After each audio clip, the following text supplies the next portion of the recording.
we started off uh, on that process before we had started using the design control module, and we were trying to essentially do it in Excel, and the team was screaming at each other about renumbering things and just like silly stuff like why do we have to waste time doing this? Like, this seems weird, and we need to go build this traceability matrix at the end.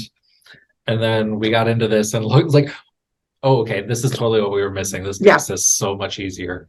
It was a missing puzzle piece for sure. Yeah. Yeah, it made the whole process a lot smoother after that. And now everyone actually enjoy it. Like, they don't mind doing it now. So that's good.